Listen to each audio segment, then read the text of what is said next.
Coucou, j'espère que vous allez bien et que vous n'êtes pas mort de froid. Moi oui, puisque j'ai dû attendre de pouvoir reparler comme il faut pour pouvoir faire cette vidéo.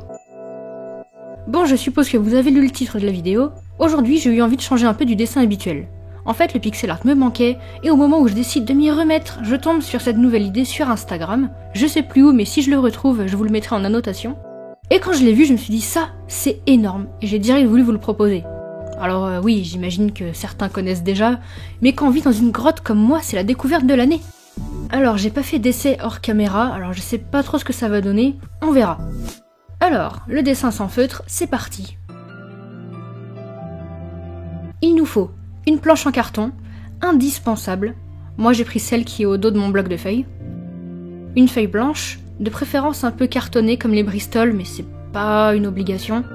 Une feuille de couleur, au choix selon ce que vous allez faire. Une règle, un cutter, je demanderai aux jeunes enfants de se faire aider d'un adulte. Un crayon de papier, une paire de ciseaux et une gomme. Donc, dans ma feuille de couleur, la mienne est rose, je me suis dessiné des repères d'environ 1 cm et je commence à découper les bandes à l'aide de mon cutter.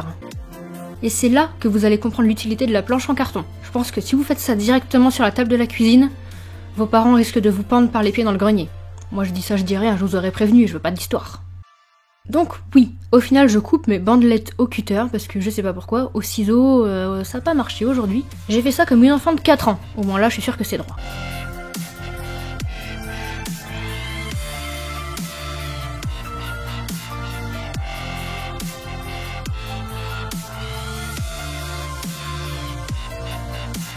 Une fois fait, on les met de côté. Je prends la feuille blanche. Comme j'ai toujours fait pour mes pixel art, je trace un cadre de 15 cm sur 13 avec des repères d'1 cm. Et comme pour la feuille de couleur, je coupe mes bandes avec mon cutter. Mais attention, on ne les détache surtout pas.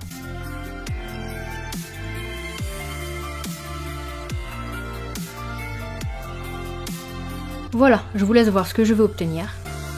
Et pour ceux qui connaissent pas, vous allez commencer à comprendre comment on va former le dessin. Alors, moi je vais faire un pixel art cœur basique. À partir de là, c'est très simple, on va juste glisser les bandelettes roses entre les bandes blanches en fonction du nombre de pixels qu'on veut voir apparaître. On fait ça ligne par ligne jusqu'à avoir le dessin qu'on voulait.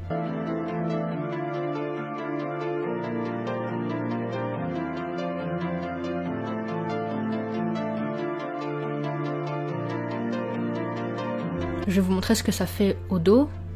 Le dessin apparaît aussi, mais dans l'autre couleur. Du coup, c'est assez cool. Par contre, évidemment, pour le moment, ça tient pas très bien, ça glisse un peu. Donc, il faut pas oublier d'ajouter un peu de colle pour fixer le tout à la fin. C'est hyper sympa. Ça change. Moi, je connaissais pas, comme je disais. C'est plus du bricolage que du dessin, mais on n'en reste pas moins original et créatif. Voilà, tranquillement, notre cœur a pris forme. On va finaliser ça en collant au dos.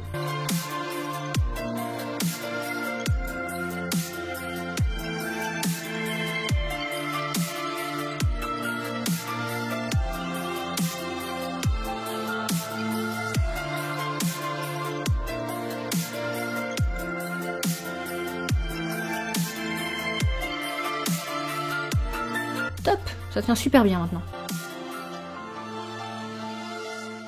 Ensuite, vous pouvez achever le travail selon vos envies avec soit une signature ou un petit mot. Même découper un petit cadre dans une feuille colorée et coller ça autour du dessin. Bon après, comme toujours, les variantes sont infinies. Bon, voilà, c'était basique, mais j'espère que cette petite idée vous a plu et que ça vous aura éventuellement inspiré. N'hésitez pas à essayer de votre côté, c'est vraiment cool. Ça peut faire une jolie carte pour la fête des mères. Bon, il ne me reste plus qu'à vous faire de gros bisous, et je vous dis à très bientôt tout le monde. Bye.